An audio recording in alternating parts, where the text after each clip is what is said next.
Wait, you were a woman elected to Congress before women could elect people to Congress?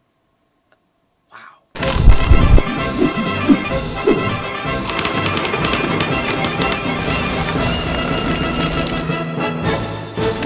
Hi there, I'm Peyton Dixon of Historic Experience, and welcome to What the History? The extra bank check stuck to the back of the ledger, for those of you who know what check ledgers are, of history. A full disclosure, this is a story about women's suffrage and women gaining office, which I know is a little interesting for a guy to talk about. I will do my best not to mansplain things. For those of you who don't know, mansplaining is when a guy tries to explain to a Dang it. Sorry. It's the beginning of the 20th century. The progressive movement is gaining momentum, especially with a more progressive president in the White House. Changes and reforms are starting to freak out the Democrats and the standard-bearer Republicans. Changes like reform against corruption in government, corporations being held accountable, children not working 16-hour days, food and drug being made to healthy standards, human sacrifice, dogs and cats living together, mass hysteria. That's what it felt like to some people. I mean, when you look at it in hindsight, it seems a little silly that people were nervous then about things that are common practice now. It's easy to judge. But remember that slavery used to be common practice, and a guy named J. Edgar Hoover had some really interesting ideas. I'm just saying, learn from history. And the 20th century is not that far removed from decades of laissez-faire, where live and let corrupt was the norm. So some very powerful people were getting their feathers ruffled. And you know how people can feel about change. Speaking of change, one of the big changes brewing on the back burner of history was women's suffrage. Granted, that pot had been brewing a long time, even back when Abigail Adams wrote to her husband, John, to remember the ladies. If particular care and attention is not paid to the ladies, we are determined to foment a rebellion, and will not hold ourselves bound by any laws in which we have no voice or representation. And John lovingly, jokingly replied that men were in charge in name only, and would not subject themselves to the despotism of the petticoat. Oh, men. Meanwhile, sometimes. Meanwhile, only a few women could even vote due to very particular circumstances, widowing and such. And maybe it was because it had been the way it was for so long, there wasn't great tumult for women's suffrage for many more decades. But like chili in a crock pot on low, it wasn't boiling over, but the heat was on. By the 1850s, that chili was starting to bubble. Lucretia Mott, Elizabeth Cady Stanton, Women's Rights Convention, a little break for a very civil war.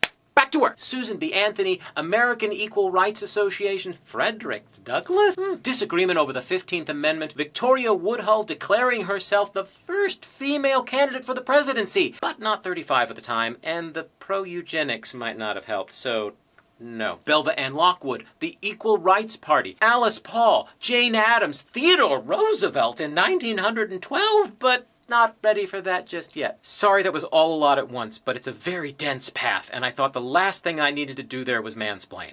Meanwhile, out in the territory, Montana, women were already being enfranchised to vote. And in Utah. And in Colorado. And in Idaho. Some places had partial suffrage, where women could vote in local elections or for school boards. Equal suffrage was splattering onto the map like a long-distance Jackson Pollock painting, and it leaned a little more to the west. It's like newer states were more open to different possibilities, while the older ones were more resistant to change. Opposition ranged from concerns over women pushing issues like prohibition and labor reform, to fears of women taking over, men becoming less masculine and becoming house husbands while their wives worked. Oh no! Oh wait, I forgot to vacuum. Gotta make a note of that.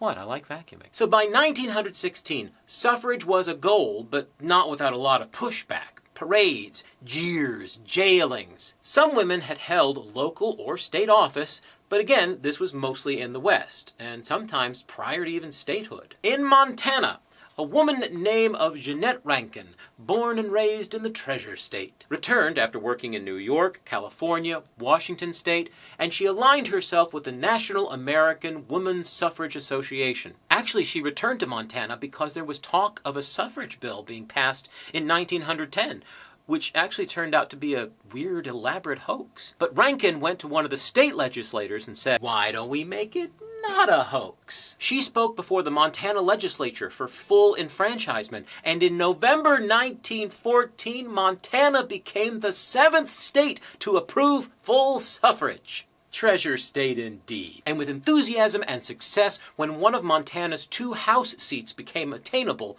Rankin threw her hat in the ring, along with 7 other male Republican candidates. The Montana newspapers, owned by the Anaconda Copper Company, deliberately ignored her campaign, and were not too happy about her doing it. I kind of envision the whole thing like, what the heck's going on here? The Republicans want to enter a woman in the primary. What are they, nuts? Rankin's a practicing member of the team. She votes with the team, she supports the team.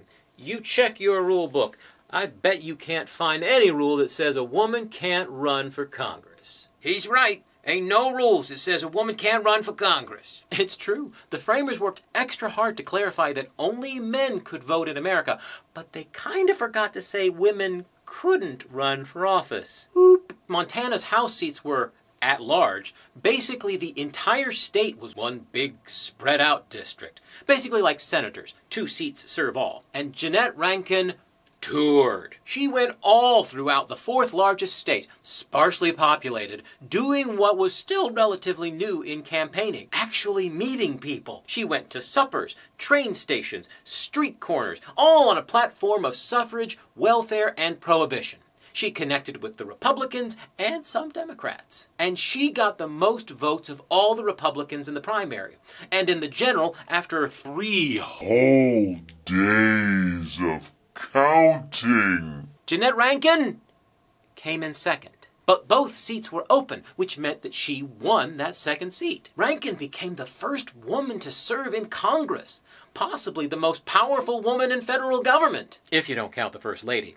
That's Edith ran the office after my husband's stroke Wilson we're talking about. But Rankin understood the import of her situation, as she showed in a statement following her election. "I am deeply conscious of the responsibility, and it is wonderful to have the opportunity to be the first woman to sit in Congress.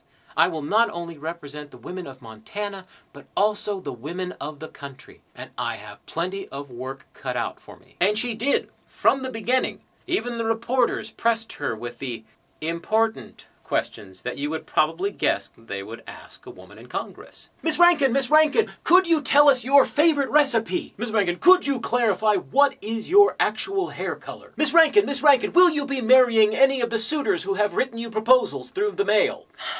The big thing that people seem to remember her for is voting against entering into World War I. And to that, I will say that she got a fair amount of letters from her constituents asking her to vote against it.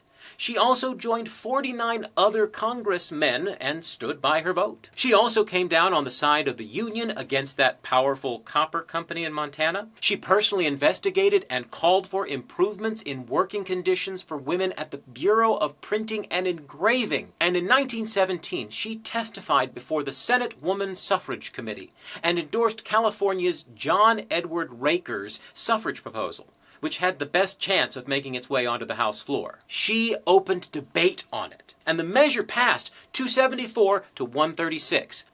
It died in the House. But the same bill was reintroduced the next year and would become the 19th Amendment. Before her next election, Montana changed from at-large voting to 2 congressional districts, East and West. And Rankin felt it was intentionally done to gerrymander her out of the House. So she ran for the Senate instead, and lost. Though she did return later to the House in 1940, along with 6 other Congresswomen, and was joined by 2 more from special election. So this may be a less what the history and more of a why the history. As in, why the history did it take 140 years for a woman to make it to Congress? And I know many of you are saying, because men. Truer than I'd like it to be. But I'm glad she did what she did. And I'm glad that ain't no rules that says a woman can't run for Congress. Thanks for watching. Please be sure to like and subscribe so that you'll know when new videos are coming and that more friends of history will know we're here. And remember, if you learn from history, you can make better history.